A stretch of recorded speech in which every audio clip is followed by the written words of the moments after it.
I want to say one little side note of it. Of I do feel like something's.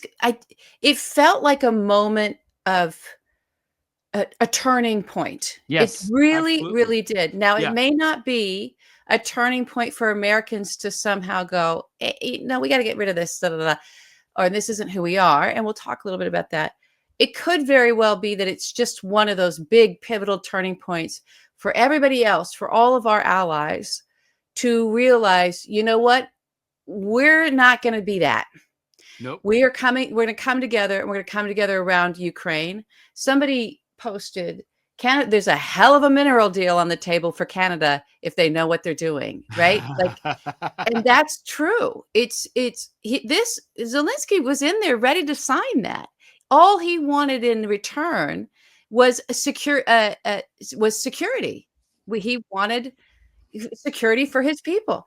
And because that was, and Trump is, Trump's willing to do any deal with any Russian or any oligarch or any gangster, quite frankly, a global sex trafficker, even, where he'll give them everything and get nothing in return and say, that was genius of me. Right. All right.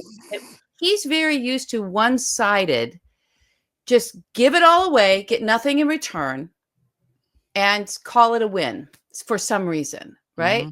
Because maybe he's still breathing and these Roy gangsters are Cohn. taking him out. Exactly.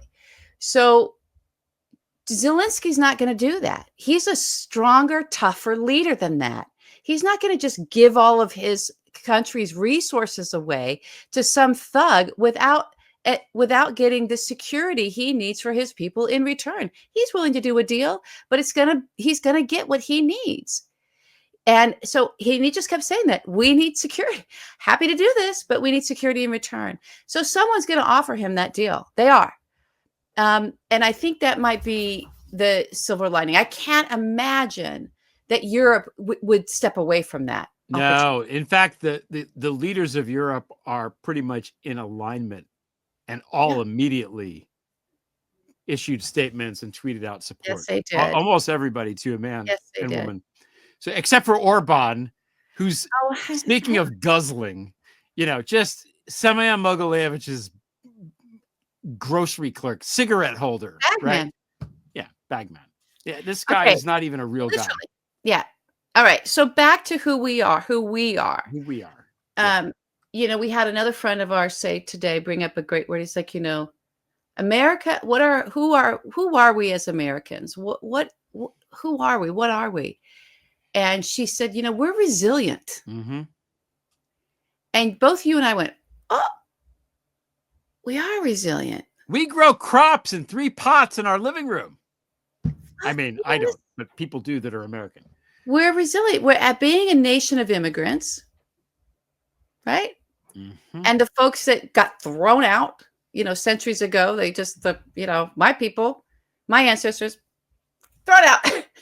And people that were brought here against their will. Yeah, Don't forget that. people brought here against their will, and we made the greatest nation of the world out of that. Yep. The greatest democracy anyone's ever known. We're resilient.